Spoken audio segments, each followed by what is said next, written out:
بسم اللہ الرحمن الرحیم۔ السلام علیکم اسٹوڈنٹس۔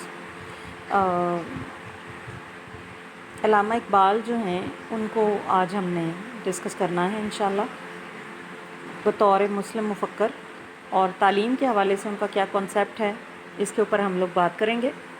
تو علامہ اقبال کے مقاصد تعلیم، متعلم اور نصاب، یہ بیسیکلی 3 ٹاپکس ہیں ہمارے پاس جس کو ہم نے ڈسکس کرنا ہے۔ لیکن یہ ہے کہ جب ہم شروع سے ان کے کانسیپٹس کو دیکھیں گے تو تبھی پھر آگے چل کر ہم ان کے مقاصد یا نصاب کو سمجھ پائیں گے۔ اگر ہم ان کے تصورات یا کانسیپٹس کو نہیں دیکھیں گے تو ہم اگلے پوائنٹس جو ہیں ان کو بھی انڈرسٹینڈ نہیں کر پائیں گے۔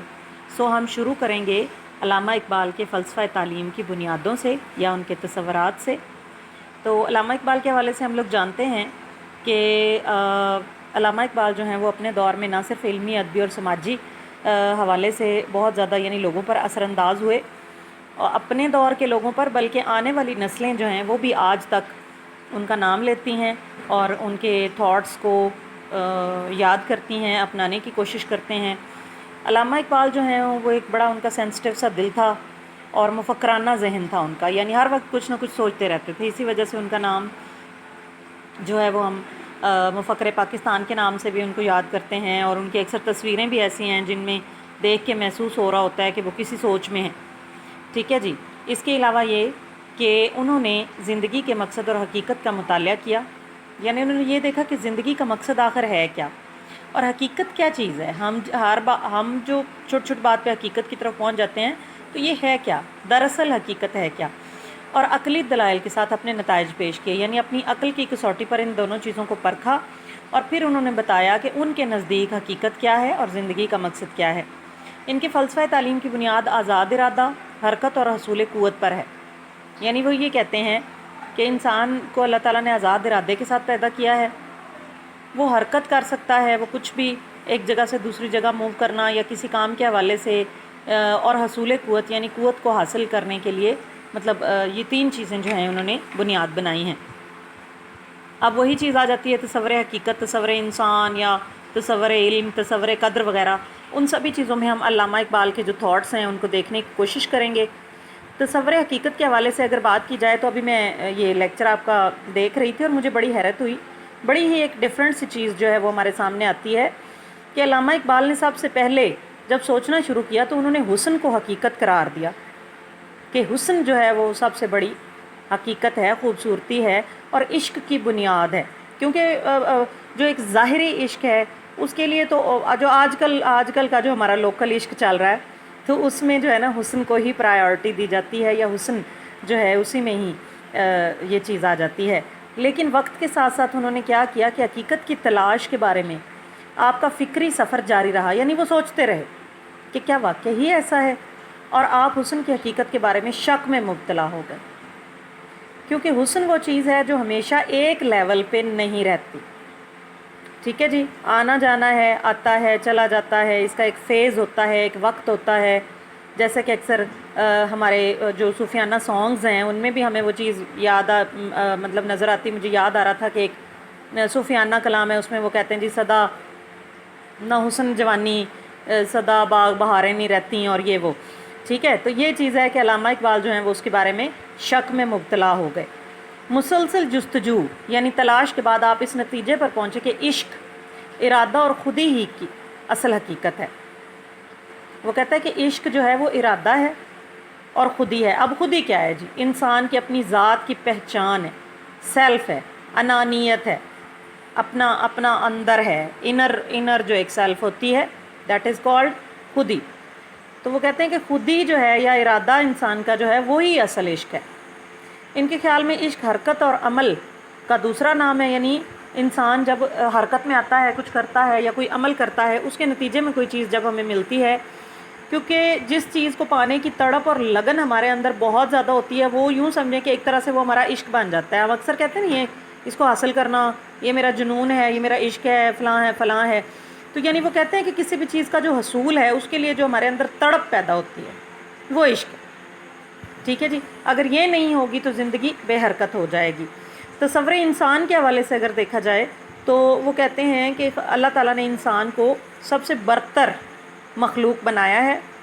انسان نے اللہ تعالیٰ نے انسان کو آرزو، آگہی اور اختیار عطا کر دیا، یعنی کسی چیزوں کو پانے کی آرزو ہے، چیزوں کی جو نوئنگ ہے، جان پہچان ہے، اور اختیار مطلب کام کو کرنے کا اختیار جو ہے وہ اللہ تعالیٰ نے دے کر دوسری مخلوقات سے افضل کر دیا، کیونکہ یہ تینوں چیزیں دوسری مخلوقات کے پاس نہیں ہیں، اگر ہیں بھی تو بائی پارٹس ہوں گی۔ انسان مجبور نہیں ہے بلکہ زمین پر اللہ تعالیٰ کا خلیفہ ہے، اور اللہ تعالیٰ نے جو بھی وسائل اس کو دیے ہیں ان کو استعمال کرنے کی صلاحیت بھی انسان کے پاس موجود ہے۔ انسان فعال قوت کار کا حامل ہے۔ فعال قوت کار یعنی کام کرنے کی حرکت، کہ وہ ہر وقت ایکٹیو پوزیشن میں رہتا ہے، رکا ہوا نہیں ہے، اسٹیگننٹ نہیں ہے، جیسا کہ پتھر، پہاڑ ہیں، درخت ہیں۔ اس قوت کو پرورش اور ترقی کی ضرورت ہے، یعنی جتنا زیادہ ہم اپنی قوت کار کو پرورش دیں گے، ترقی کریں گے، اتنا ہی ہم جو ہے وہ آگے بڑھتے چلے جائیں گے۔ جو محنت اور ضبط نفس کی طلبگار ہے، یعنی کب قوت کار آتی ہے، کام کرنے کی صلاحیت کب آتی ہے؟ جب ہم محنت کرتے ہیں، اپنے نفس کو ضبط کرتے ہیں، تو تبھی کسی بھی چیز کو اچیو کرنے، حاصل کرنے کے مقام تک ہم پہنچ جاتے ہیں۔ انسان اپنے خالق کا ایسا شاہکار ہے جس میں نشو و نما کے حوالے سے بے شمار امکانات موجود ہیں، اور اسی طرح جو ہے وہ آگے مختلف اور کئی باتیں ہیں جو کہ انسان کی تخلیق کے حوالے سے ہیں، لیکن کنکلوژن یہی نکلتا ہے کہ انسان جو ہے وہ اللہ تعالیٰ کی سب سے بہترین ایک تخلیق ہے، اور بڑی ہی جو ہے وہ ایکٹیو پوزیشن میں رہنے والی تخلیق ہے، اور بہت زیادہ صلاحیتوں سے اللہ تعالیٰ نے اس کو نوازا ہوا ہے۔ تصور خودی کی بات کریں گے، کیونکہ خودی کا جو لفظ ہے وہ علامہ اقبال کے یوں سمجھیں کہ نام کے ساتھ جڑا ہوا ہے، اور جہاں بھی علامہ اقبال کا نام آتا ہے وہاں پہ یہ خودی جو ہے وہ خود بخودی آ جاتی ہے۔ تو اقبال کے نزدیک اللہ تعالیٰ نے انسان کو فضیلت کا مقام دیا، یعنی افضل ہے وہ، ٹھیک ہے۔ اس مقام تک پہنچنے کے لیے انسان کو محنت کی ضرورت ہے، یہ اوپر بھی ہم نے بات کی کہ محنت اور ضبط نفس کرے گا تو افضل مقام حاصل کر لے گا۔ اس کے لیے جوہر انسانیت کی پرورش اولین شرط ہے۔ جوہر کیا ہے جی؟ جوہر ہے اصل، حقیقت یا خوبی، ٹھیک ہے جی۔ یعنی انسان کے اندر جو چھپا ہوا انسان ہے اس کی پرورش کی ضرورت ہے۔ جب اندر کا انسان باہر آ جائے گا تو کیا ہوگا کہ وہ ہماری خودی جو ہے وہاں پہ ظاہر ہو جائے گی۔ اقبال کے نزدیک خودی ایک پراسرار شے ہے جو فطرت انسانی کی غیر محدود کیفیتوں کو ترتیب دیتی ہے۔ یعنی خودی جو ہے وہ بہت ہی کمپلیکیٹڈ ہے، لیکن ہمارے اندر جو مختلف کیفیات چل رہی ہوتی ہیں ان کو مینٹین کرنے، ان کو بیلنس کرنے کے لیے جو ہے خودی کا بہت زیادہ ایک رشتہ ہے۔ انسان کی قوت ارادی، ضبط نفس اور قوت عمل کے لامحدود امکانات خودی کے تصور سے منسلک ہیں۔ یعنی قوت ارادی اندر سے ہمارے کچھ اٹھتا ہے جس کو محرک بھی کہتے ہیں، موٹیویشن بھی کہتے ہیں، وہ ہماری قوت ارادہ بنا دیتا ہے۔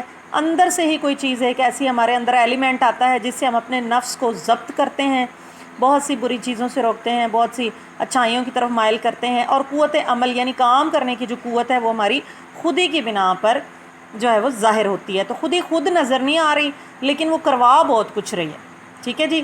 اس کے بعد تصور مرد مومن کی طرف آ جاتے ہیں۔ تو مرد مومن کا لفظ بھی کافی زیادہ علامہ اقبال کے شعروں میں اور ان چیزوں میں ہمیں نظر آتا ہے، جس نے اپنی خودی کی پرورش کی اور اعلیٰ مقام تک، یعنی جس نے اپنی خودی کو پا لیا، اپنے انر سیلف کو یعنی اس نے حاصل کر لیا، اس کے مقام تک پہنچ گیا، اور پھر اس کے مطابق اس نے اپنی زندگی گزاری، وہ کیا کرے گا؟ اعلیٰ مقام تک پہنچ جائے گا۔ مرد مومن کی طاقت کا راز جو ہے لا الہ الا اللہ میں ہے، جو اسے ہزار آستانوں پر سجدہ ریز ہونے سے بچاتا ہے۔ یعنی خودی کیا ہے؟ اندر سے جو ایک اٹھنے والی انسان کی پازیٹیو طاقت ہے جو کہ اسے اللہ تعالیٰ سے ملا دیتی ہے، اور پھر وہ انسانوں کے آگے جو ہے وہ ہاتھ نہیں پھیلاتا۔ اقبال کا مرد مومن اپنی خودی کی حفاظت کرتا ہے، اپنی آزادی، عزت نفس اور جو انسانیت ہے اس کا سودا نہیں کرتا، چھوٹی موٹی ضروریات کے لیے اللہ تعالیٰ کی طرف دیکھتا ہے۔ اس کی تمام تر قوت کا سرچشمہ اللہ تعالیٰ کی ذات پر ایمان ہے، جس کی برتری کا معیار تقویٰ ہے۔ یعنی مرد مومن برتر کب ہوتا ہے؟ جب وہ فل متقی ہو جاتا ہے، فل پرہیزگار ہو جاتا ہے، تو وہ مرد مومن بن جاتا ہے۔ اس کی خودی مکمل طور پر اسے متقی بنا دیتی ہے۔ تصور زندگی کی حوالے سے اگر بات کی جائے تو اس میں علامہ اقبال کہتے ہیں کہ یہ ایک عرصہ امتحان ہے۔ خودی پر جتنا زیادہ عمل کرے گا اتنا ہی اس امتحان میں کامیابی کے چانسز اس کے زیادہ ہو جائیں گے، اس کی خودی جو ہے وہ استحکام کی منزل کو پہنچ جائے گی، تو ساتھ ہی اس کا اگلا امتحان جو ہے وہ بھی آسان ہو جائے گا۔ موت انسان کا انجام نہیں ہے، بلکہ موت کے بعد انسان کو حساب دینا ہے۔ تو خودی کی نشو و نما جتنی زیادہ ہوئی ہوگی اتنا ہی زیادہ وہ اس حساب کتاب میں اچھے سے جو ہے وہ نکل جائے گا۔ زندگی ایک مسلسل بہاؤ ہے جس کے فہم کے لیے یعنی اس کو سمجھنے کے لیے ماضی، حال اور مستقبل کے پیمانے کافی نہیں ہیں۔ زندگی اور عمل ایک دوسرے سے منسلک ہیں، اگر دونوں کو ایک دوسرے سے جدا کر دیا جائے تو دونوں کا کوئی مفہوم نہیں ہوگا۔ یعنی زندگی جو ہے وہ عمل ہے، جیسا عمل ہے ویسی زندگی ہے، اور اسی لیے وہ علامہ اقبال کا شعر ہے، عمل سے زندگی بنتی ہے جنت بھی جہنم بھی، یہ خاکی اپنی فطرت میں نہ نوری ہے نہ ناری ہے۔ اب اس کا پتہ نہیں آپ لوگوں نے کبھی ڈیپلی مطلب جاننے کی کوشش کی ہے یا نہیں، کیونکہ اکثر تقریروں میں بچوں نے یہ شعر رٹا ہوا ہوتا ہے لیکن اس کا جو مطلب ہے وہ نہیں وہ جانتے۔ تو اس کا جو مطلب ہے وہ یہ ہے کہ انسان کی جو زندگی ہے اس کی جو پہچان ہے وہ اس کا عمل ہے، جیسا عمل کرے گا ویسے ہی اس کی زندگی کے بارے میں لوگوں کی رائے ہوگی، کمنٹس ہوں گے، یا اس کی زندگی کا ایک ٹائٹل بن جائے گا کہ یہ بھئی اس قسم کا ہے۔ اکثر ہوتا ہے نا، کوئی بندہ ایک کسی اپنی اچھی خصلت کی بنا پر مشہور ہو جاتا ہے، کہ کوئی کسی بری خصلت کی بنا پر مشہور ہو جاتا ہے، تو وہ اگر اچھائیاں ہیں تو زندگی جنت بن گئی ہے، اگر برائیاں ہیں تو زندگی جہنم بن گئی ہے۔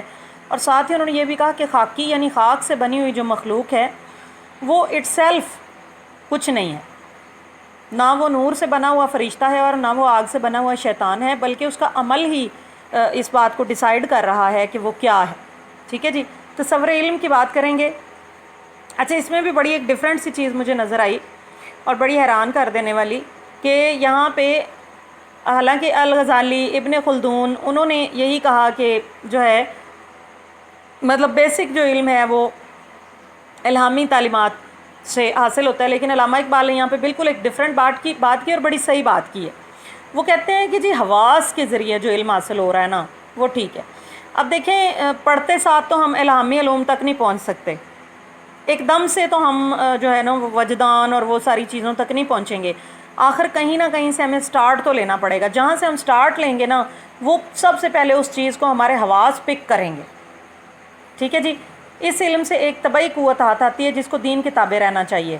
طبعی قوت یعنی جو ہمیں ظاہری طور پر نظر آ رہی ہے، مطلب ارد گرد کی چیزیں دیکھیں گے یا کچھ سنیں گے یا کچھ محسوس کریں گے تو تبھی پھر آگے جائیں گے نا ہم۔ اچھا، اگر یہ قوت دین کے تابع نہ رہے تو شر کی صورت اختیار کر جاتی ہے، یعنی حواس کے ذریعے جو چیزیں ہمیں حاصل ہو رہی ہیں اگر ہم ان کو نیگیٹو سائڈ پہ لے جائیں گے تو وہ شر ہو جائے گا، اگر پازیٹیو سائڈ پہ رکھیں گے تو وہ دین کے تابع ہو جائیں گے۔ حصے علم حقیقی علم کی ابتدا ہے، یعنی اگر ہم حقیقی علم حاصل کرنا چاہتے ہیں تو اس کے لیے پہلے ہمیں حواس کے جو علم ہے اس پر رلائے کرنا پڑے گا۔ مسلمانوں پر لازم ہے کہ وہ حصے علم حاصل کریں، کیونکہ اس سے ایک قوت ہاتھ آتی ہے۔ اگر یہ قوت دین کے تابع ہو جائے تو انسانیت کے لیے رحمت بن جاتی ہے۔ انسانی علم کی نوعیت تصوری ہے، اور علم کو ہاتھ میں لے کر ہی انسان حقیقت مطلق کے ناقابل مشاہدہ پہلوؤں کی طرف قدم بڑھاتا ہے۔ یعنی پہلے ہم اس چیز کی طرف جائیں گے جو ہمیں قریب میں پاس ظاہری نظر آ رہی ہے، جیسا کہ وہ ہوتا ہے نا مقرون سے مجرد۔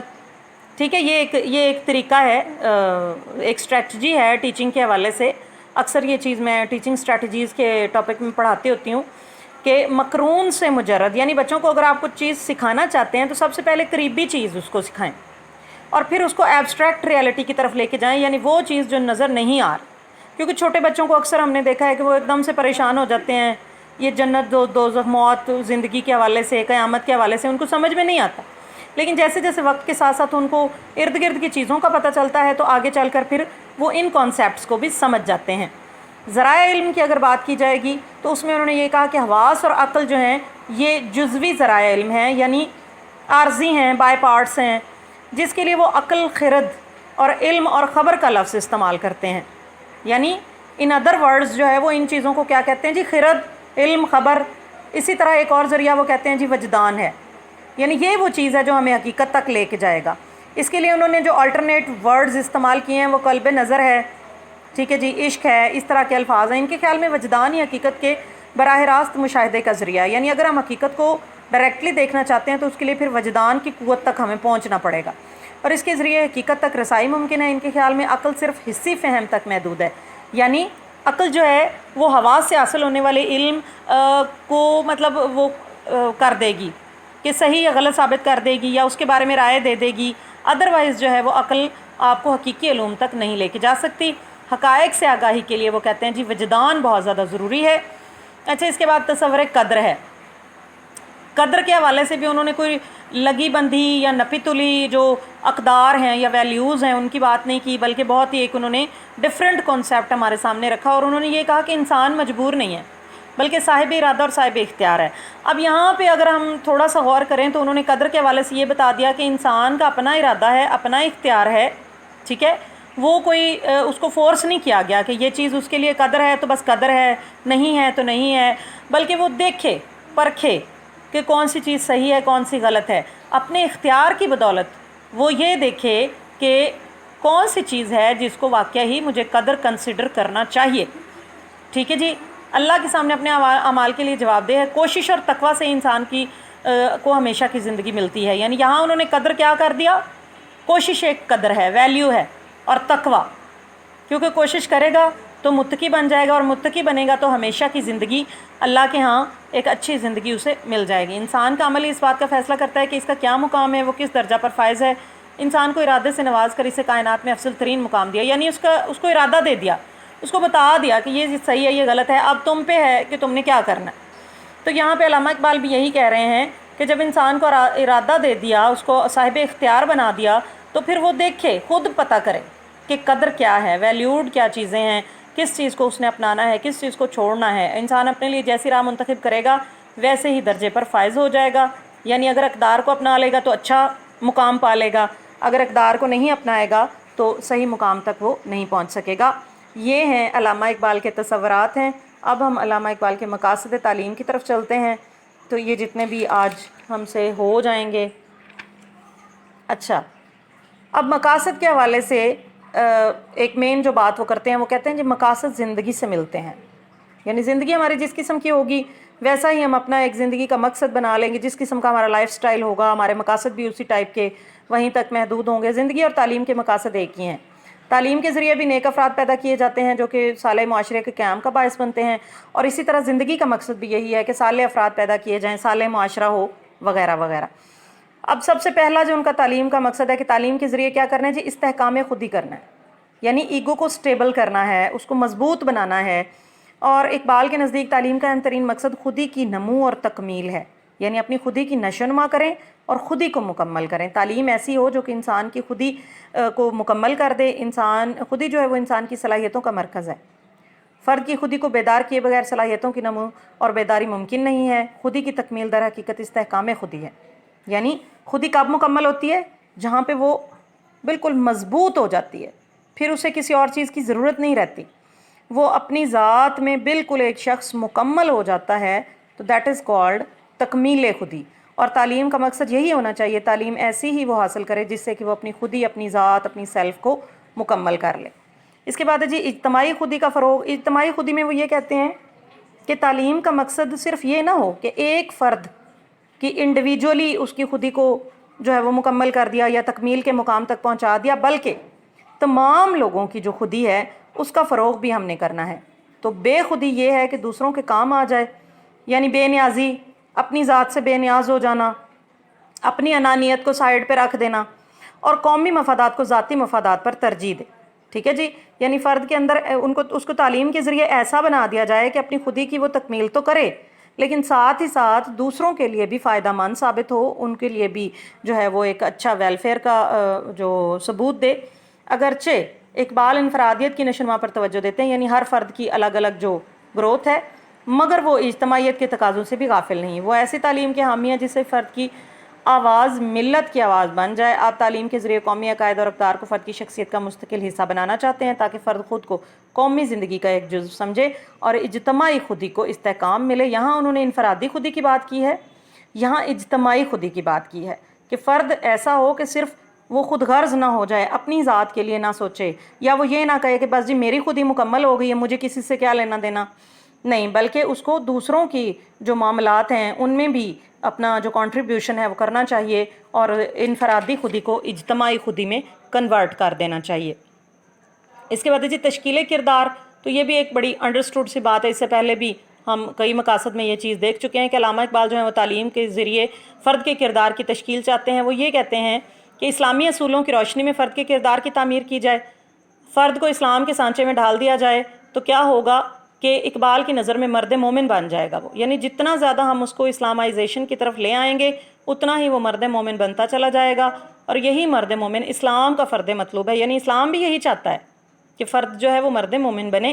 اقبال کے مرد مومن کا کردار اسلامی اقدار کا آئینہ دار ہوتا ہے، یعنی اقبال نے جو ایک مرد مومن کا سکیچ کھینچا ہوا ہے، جو ایک نقشہ کھینچا ہوا ہے، وہ یہ ہے کہ بالکل سارے کا سارا وہ اسلامی اقدار میں ڈھلا ہوا ہو اور وہ زندگی کے ہر معاملے میں اسلام سے رہنمائی حاصل کرے، ٹھیک ہے جی۔ اس کے علاوہ ثقافتی ورثہ کی منتقلی، یہ بھی ایک بڑی کامن سی ہماری ہے، تعلیم کا مقصد ہے۔ تو علامہ اقبال بھی یہی چاہتے ہیں کہ ثقافتی ورثہ کی حفاظت کی جائے، اس کی منتقلی کی جائے، اور یہ تعلیم کے ذریعے ہی یہ کام ہو سکتا ہے۔ اب ثقافت کون سی ہے جی؟ اسلامی ثقافت ہے۔ وہ کہتے ہیں کہ اسلامی ثقافت تو مثالی ہے، اور ثقافتی ورثہ در حقیقت قومی اقدار اور عقائد کا مجموعہ ہوتا ہے۔ نسل در نسل جو ہے وہ قومی میراث کا درجہ حاصل کر لیتا ہے، اور آپ کے نزدیک ثقافتی ورثہ خود بخود منتقل نہیں ہوتا، بلکہ اس کے لیے کوشش کرنی پڑتی ہے، اور یہ کوشش کیا ہے؟ یہ تعلیم ہے۔ اگر تعلیمی عمل کے ذریعے ثقافتی ورثہ نئی نسل تک نہیں پہنچایا جائے گا تو ماضی سے ہمارا رشتہ کٹ جائے گا، ہماری پہچان، ہماری شناخت ختم ہو جائے گی۔